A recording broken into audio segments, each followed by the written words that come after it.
நான் தான் நேற்றே சொன்னல மக்களே, அன்எக்ஸ்பெக்டடான 2 பேர் வராங்க ரயானுக்கு டஃப் கொடுக்க அப்படின்ற மாதிரி. அது ப்ரூவ் ஆயிருக்குன்னு நினைக்கிறேன். So welcome to Mani US guys. வந்து வீடியோவில் என்ன பார்க்க போகிறோன்னு பார்த்தீங்கன்னா எக்ஸ்க்ளூசிவ் தகவல் லைவ்ல என்னெல்லாம் நடக்க போகுது, என்னெல்லாம் நடந்துச்சு, அதை பற்றி தான் பார்க்க போகிறோம். ஸோ வீடியோக்குள்ளே போகிறதுக்கு முன்னாடி மறக்காம நம்ம ரூல் உங்களுக்கு தெரியும்னு நினைக்கிறேன். வீடியோக்கு ஒரு லைக் பண்ணிக்கோங்க, சப்ஸ்கிரைப் பண்ணிக்கோங்க. வீடியோக்குள்ளே போகலாம். ஸோ என்ன ப்ரோ ஆச்சு அப்படின்றது நீங்கள் கேட்கறது புரியுது. நான் நேற்றே சொல்லியிருந்தேன் ரயானுக்கு டஃப் கொடுக்க அன்எக்ஸ்பெக்டடாக ஒரு 2 பேர் வராங்க அப்படின்றத நான் சொல்லியிருந்தேன். அதே மாதிரி பாயிண்ட்ஸ் டேபிளில் பயங்கரமான ஒரு மாற்றம் இருந்திருக்கு. ஸோ பாயிண்ட்ஸ் டேபிளில் நம்ம பார்த்துடலாமா? ஸோ ஃபஸ்ட்டு ப்ரோமோவில் நம்ம என்ன பார்த்தோம்னா அருண் அவர்கள் அவரோட 3 பாயிண்ட்டை வந்துட்டு யாருக்கு வேணாலும் கொடுக்கலாம் அப்படின்ற மாதிரி நம்ம பிக் பாஸ் சொல்லிட்டாரு. ஸோ அதை வந்துட்டு நம்ம அருண் யாருக்கு கொடுத்தாரு அப்படின்றத நம்ம பார்ப்போம். அப்புறம் வந்துட்டு பாயிண்ட்ஸ் டேபிள் எப்படி இருக்குன்றதும் பார்ப்போம். ரயான் அவர்கள் 15 பாயிண்ட்ஸோட ஃபஸ்ட் இடத்துல இருக்கார் மக்களே. ரயான் தான் லீடிங்கு. நம்ம நேற்று காலையிலேயே சொல்லியாச்சு, ரயான் இஸ் லீடிங். ரயான் அவர்கள் ஃபஸ்ட்டு டாஸ்கில் 5 பாயிண்ட்ஸ் எடுத்திருக்காரு இல்லையா, 2வது டாஸ்கில் 4 பாயிண்ட்ஸ், அப்புறம் 5, அப்புறம் அவருக்கு -1 ஆச்சு இல்லையா, அப்புறம் 2 பாயிண்ட்ஸ். ஸோ மொத்தமாக 15 பாயிண்ட்ஸோட ரயான் அவர்கள் ஃபஸ்ட் இடத்துல இருக்கார். ஸோ செகண்ட் இடம் தான் யாருமே எக்ஸ்பெக்ட் பண்ணியிருக்க மாட்டீங்க. ஸோ அன்எக்ஸ்பெக்டான ஆள் உங்களுக்கு புரிஞ்சிருக்கும்னு நினைக்கிறேன். ஸோ சௌந்தர்யா அவர்கள் 13 பாயிண்ட்ஸோடு இருக்காங்க.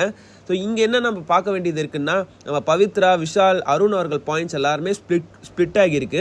அவங்க ட்ரேடிங் மாரி. டிடிஎஃப் டாஸ்க் கடை சொன்னால் என்ன ட்ரேடிங் பண்ணிட்டு இருக்கீங்க?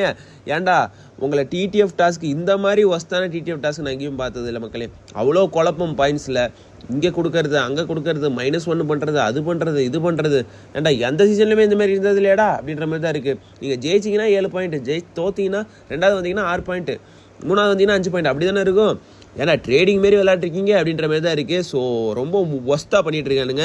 ஏன்னா டிடிஎஃப் டாஸ்க் ஆட சொன்னால் ஏன்னா ட்ரேடிங் பண்ணிட்டு இருக்கீன்ற மாதிரி தான் இருக்குது. சௌந்தர்யா அவர்களுக்கு 13 பாயிண்ட்ஸ் மக்களே. ஸோ அன்எக்ஸ்பெக்டட் ஆளும் உங்களுக்கு இப்போ புரிஞ்சிருக்குன்னு நினைக்கிறேன். ஸோ யாரெல்லாம் கரெக்டாக கமெண்ட் பண்ணியிருந்தீங்கன்றதை கரெக்டாக கீழே திருப்பி கமெண்ட் பண்ணுங்கள்.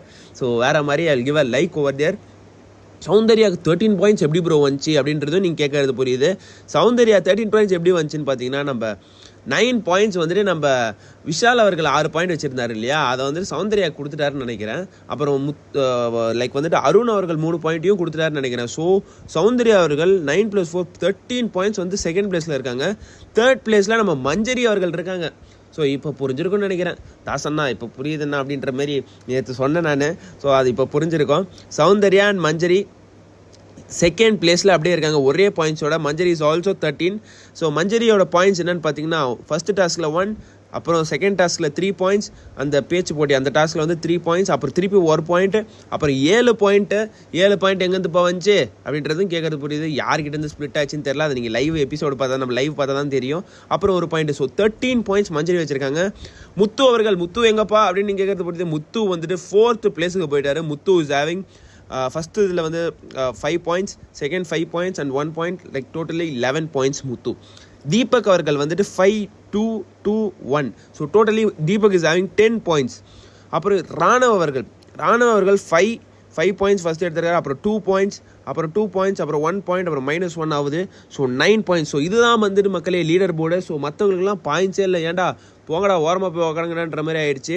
ஸோ பாயிண்ட்ஸ் யாருக்கு இருக்குன்னு பார்த்தீங்கன்னா, நம்ம ரயான் அவர்கள் leads with 15 points, Soundarya second place with 13 points, Manjari third place with 13 points, same 13 points, Muthu 11 points, Deepak 10 points, Raanav 9 points. So இதுதான் மக்களே லீடர் போர்டு. ஸோ இன்னைக்கு 2 டாஸ்க் இல்லை 3 டாஸ்க் அங்கே நடக்கும். ஸோ அது வந்து நமக்கு நாளைக்கு டெலிகாஸ்ட் பண்ணப்படும். நான் வந்துட்டு உங்களுக்கு எக்ஸ்க்ளூசிவாக என்ன நடக்க போகுது, யார் வின் ஆக போகிறா டிடிஎஃப்ன்றதை உங்களுக்கு நான் சொல்கிறேன். என்னோட கெஸ்ஸு ஆல்மோஸ்ட் ஒரு கால ரயான் அவர்கள் டிடிஎஃப்பை எடுக்கிறதுக்கு வாங்கிட்டாருன்னு சொல்ல முடியாது, வச்சுட்டாரு.